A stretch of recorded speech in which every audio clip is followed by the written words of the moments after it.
a man that existed amongst the companions. He used to, you'd see him talking normal and smiling or laughing, and then suddenly at occasions he would start to cry, and cry so much until he went unconscious. The companions told the Prophet ﷺ about this man to try and read on him for healing. So the Prophet ﷺ called this man and wanted to help him. He took him aside and said, what happens to you, my brother?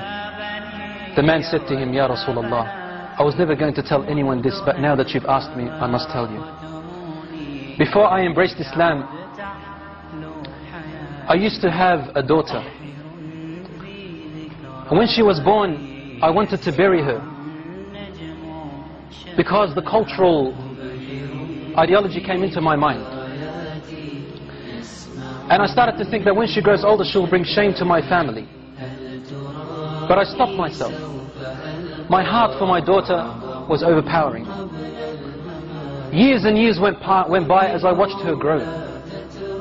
And then one day, when she reached close to a blossoming age, she was about to become a lady.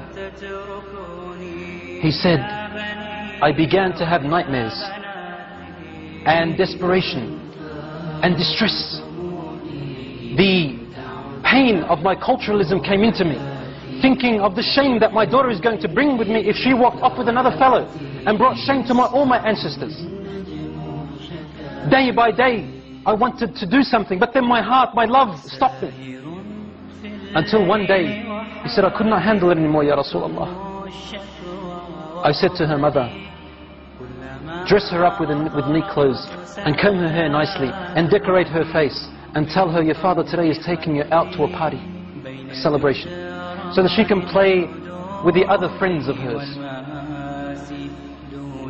The mother knew that the father was up to a plot and a plan. So she dressed her daughter up. She combed her hair while she was crying. The mother was crying. And she powdered her face and made her nice while the mother was crying. The daughter's asking, what's wrong, mother? And the mother would say, nothing, daughter. She's not allowed, otherwise the husband will beat her, or probably even kill her. The daughter said, Daddy's taking me out for a celebration. I love my dad. After decorating her, the father came along in the evening, and he took his daughter. The wife grabbed the husband's hand and said to him, and whispered to him, but his daughter could hear. And she said some words that made his heart shiver, and the daughter to remember. لا تضيع الأمانة يا رجل. O man, do not lose the trust. Your daughter is your trust. The man took his daughter away. And on his way, he's thinking to himself, what am I going to do? And the daughter is playing around her father, thinking that her father loves her. He said, I approached a very deep well which was steep and deep and had rocks, sharp rocks at the bottom. He said, suddenly the pains and agonies of my culturalism came and burnt me. And I began to think, should I throw her? Should I not throw her? So I would come close, then my heart would not let me. Suddenly the culturalism would come in. He said, I wrestled and wrestled. Suddenly, when I came close to the well, I grabbed my daughter and I threw her into the well. And my daughter held with her open, horrific eyes, looking at me and saying to me, Daddy, لا تضيع الأمانة. Oh, Dad, don't lose the trust. Don't lose the trust, Daddy. And the man then threw her into the well. He said, Ya Rasulullah. She kept falling, saying, لا تضيع الأمانة ya Abi. لا تضيع الأمانة, until her tiny voice went away. I couldn't hear her anymore and she died, Ya Rasulullah. The Prophet ﷺ looked up at him and his beard was soaked with tears.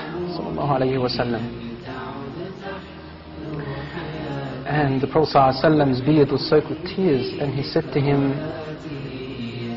if Allah subhanahu wa ta'ala was to allow me to punish anyone for the killing and murder of anyone before Islam, I would have started with you.